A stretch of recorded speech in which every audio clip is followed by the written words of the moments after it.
여러분 안녕하십니까? 지금 대한민국은 화천대유, 성남의 뜰, 이 문제로 온 대한민국이 모든 뉴스를 삼켜버리고 있습니다. 이 순간에 제가 저번에 말씀드렸다시피 문재인 대통령의 종전선언이 얼마나 우리 국민들에게 위험한 일인 줄 제가 설명을 드렸습니다. 그런데 더 또 묻히고 있는 가장 중요한 이슈가 있습니다. 지금 서울의 부동산 값이 너무나 많이 치솟고 문재인 정부 들어서 정말로 이제 젊은이들이 집 한 채 서울에서 가질 수 없는 수도권, 아니 전국적으로도 값이 너무나 엄청나게 올랐습니다. 이 문제는 부단 부동산뿐이 아닙니다. 이 집값, 부동산 값이 상승함으로 해서 모든 것이 오른다는 것입니다. 모든 물가가 오르고 우리의 월급은 오른다 하더라도 인플레이션 위험에 처해 있습니다.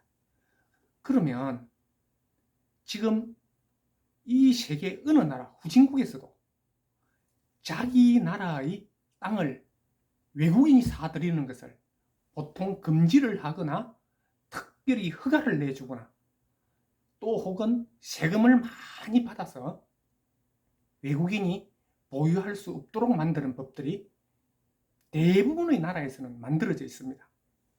지금 우리나라는 어떻습니까? 우리나라 국민들 또 청년들이 집을 하나 장만하려면 은행에서 대출도 안 해줍니다.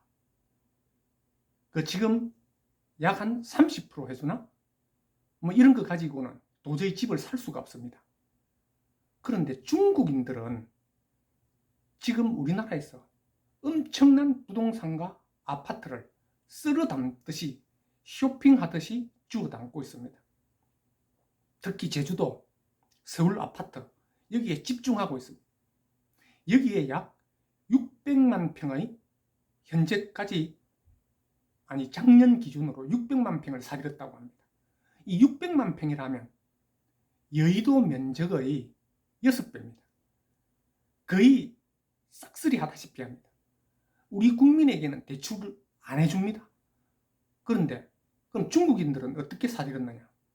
자기 나라에서, 자기 나라 은행에서 100% 대출을 해서 우리나라 아파트를 서울 수도권 지역에 구입을 했다가 불과 2, 3년 후에 엄청난 수익을 남기고 되팔고 또 그 차익으로 또 딴 곳에 투자를 하고 빌딩도 사고.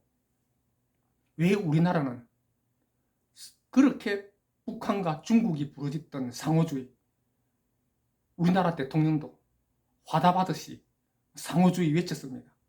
그런데 우리나라 국민은 중국에서 왜 땅을 못 삽니까? 아파트 왜 못 삽니까? 이게 상호주의 원칙에 맞는 것입니까? 우리나라 정부는 지금 중국인들이 들어와서 우리나라 부동산 값을 올리고 아파트 값을 올려도 아무런 대책 없이 속수무책으로 이제 한 10년 후면 어쩌면 우리 대한민국 국민이 중국인들의 부동산이나 아파트나 빌딩에 새들어 사는 이런 경우가 생길지도 모릅니다.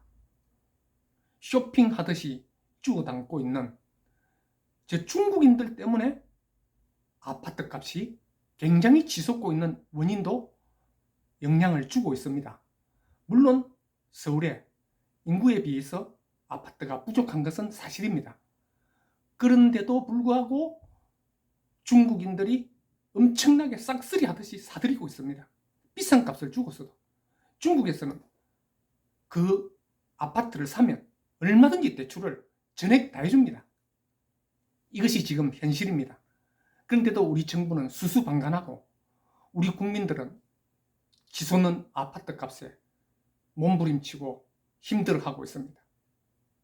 이 정부는 도대체 그러면 상호주의가 뭐가 상호주의입니까? 우리나라 땅을 다 내어주고 우리나라 아파트, 부동산, 건물들을 중국이 다 사도록 놔버려 두고 우리는 그저 중국만 쳐다보는 게 이게 상호주의입니까? 중국 어선들이 서해에 와서 우리 수혜의 고기들 싹쓸이 해갑니다. 쳐다보고 있습니다. 우리나라 중국 들어갑니까? 중국의 전투기들이 저 서해안을 돌아서 제주도를 돌아서 동해안까지 우리 영국을 침해하고 돌아가고 해도 우리 공군기들은 뭐합니까? 우리 국토가 위험을 받고 우리 국토가 이렇게 위험을 처하는데도 도대체 상호주의에 입각한다는 중국, 북한의 말에 우리 정부는 그래 상호주의에 입각한다 하면서 왜 이런 법률들을 제정하지 못하고 이런 중국의 행태들을 막지 못하고 있습니까? 참 한 사람의 국민으로서 깝깝하지 않을 수 없습니다. 지금 이 부동산 대책 아무리 잘 세운다 한들 중국인들이 싹쓸이 하고 있는 이 아파트값, 지금 성남의 뜰, 화천대유 밝히는 거, 이것은 언젠가는 밝혀집니다. 그리고 답은 나와 있습니다. 그 수많은 현금 추적하면 됩니다. 검찰이 너무 늦게 수사를 시작하는 바람에 증거인멸하고 주범은 가족들 데리고 수백억 가지고 외국으로 도피해버렸습니다. 그것도 결국은 찾게 됩니다. 문제는 지금 나라가 망해가고 있다는 겁니다. 나라가 망해가고 있어요. 종전선언이라니요. 종전선언 하면 주한미군 철수하고 유엔사 해체해야 합니다. 중국, 북한이 원하는 게 그겁니다. 중국, 북한이 원하는 게 상호주의입니다. 북한은 지금 미국은 적대시하고 비난하면서도 한국은 10월 달부터 직통전화를 놓겠다 또 합니다. 내년 대선에 깊숙이 개입하려는 평화 전략이죠. 이게 또 국민들 쏘가 넘어갑니다. 이걸 이대로 보고 있자니 한 국민의 입장으로서 깝깝하지 않을 수 없습니다. 대한민국 땅이 중국에 넘어가고 북한의 평화 전략에 쏘가 넘어가고 있는 지금 이 현실이 안타깝습니다. 화천대유, 그게 중요한 게 아닙니다. 물론 범인 잡아야 됩니다. 그것은 이미 답이 나와 있습니다. 성남도시개발공사 본부장이 이미 증거를 인멸하기 위해서 휴대폰을 던지고 이 수사에 방해하고 있는 것, 이건 언젠가는 다 밝혀지게 되어 있습니다. 그러나 나라가 지금 위험에 처해가고 있는 이 시점에서 정치권은 뭘 하고 있는지, 국민들은 알고나 있는지 참으로 안타깝고 답답하지 않을 수 없습니다. 그런 마음에서 여러분들에게 제가 하소연을 해보았습니다. 시간 관계상 다음 시간에 또 인사드리도록 하겠습니다. 안녕히 계십시오.